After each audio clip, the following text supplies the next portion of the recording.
Oke, mungkin langsung kita mulai aja di sini. Perkenalkan, nama aku Inamita Kusuma Hasibuan dengan NIU 496.400.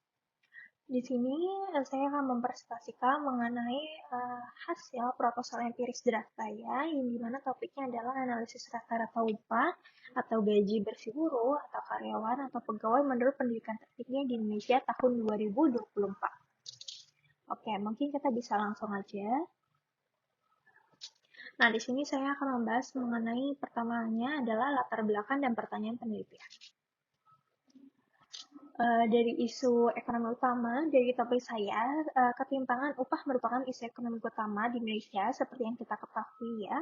Lalu terjadinya perbedaan upah antar pekerja dengan jenjang pendidikan berbeda mencerminkan disparitas keterampilan dan juga produktivitas. Selain ini juga cukup menarik, di mana dapat mempengaruhi ketidaksetaraan sosial, mobilitas kelas, dan efektivitas kebijakan pembangunan sumber daya manusia.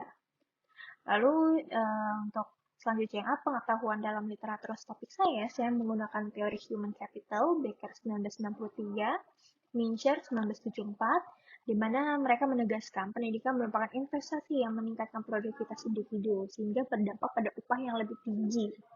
Lalu untuk literatur internasional menunjukkan bahwa request to education cenderung lebih tinggi di negara berkembang. Paskaratopoulos dan Petrinius. Nah, studi di Indonesia menemukan setiap tambahan tahun terjadinya peningkatan 6-10% dan collect premium tetap signifikan.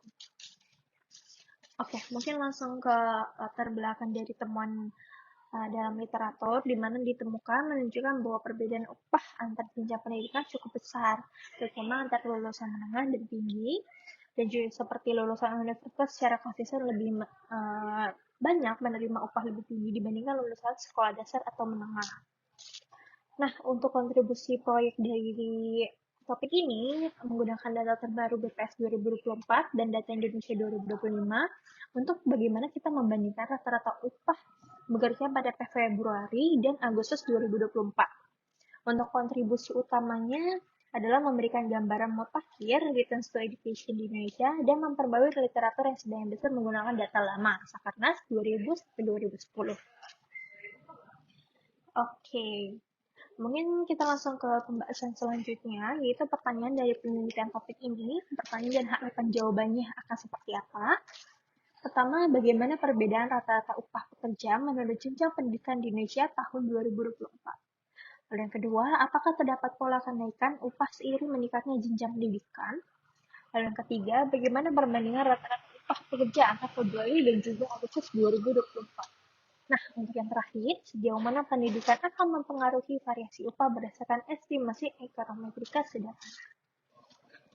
Mungkin langsung ke fokus dan batasannya, di mana proyek dari topik ini fokus pada hubungan antara pendidikan tertinggi yang ditamatkan dan rata-rata upah, lalu membandingkannya dengan 8 kategori pendidikan dari tidak sekolah sampai hingga universitas dan dengan menggunakan literatur yang resmi.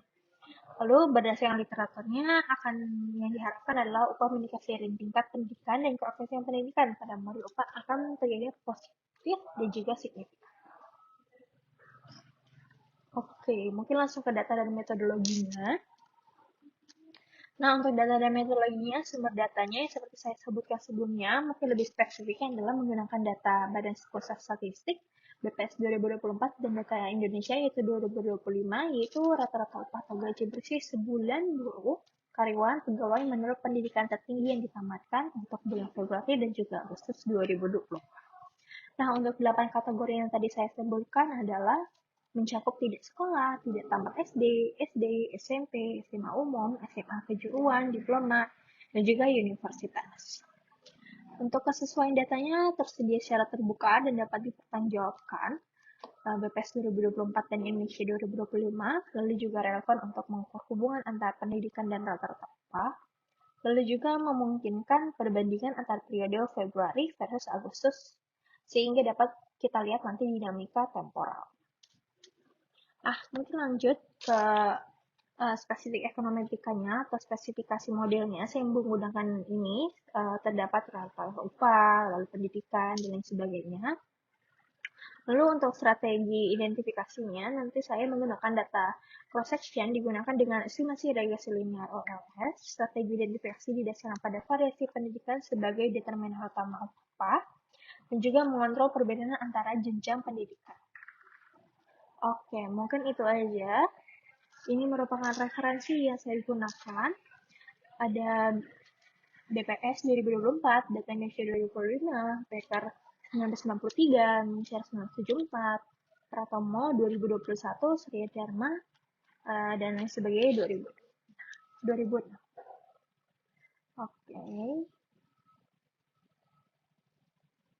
Mungkin presentasi saya sampai di sini terlebih dahulu. Mohon maaf apabila ada salah kata. Wassalamualaikum warahmatullahi wabarakatuh.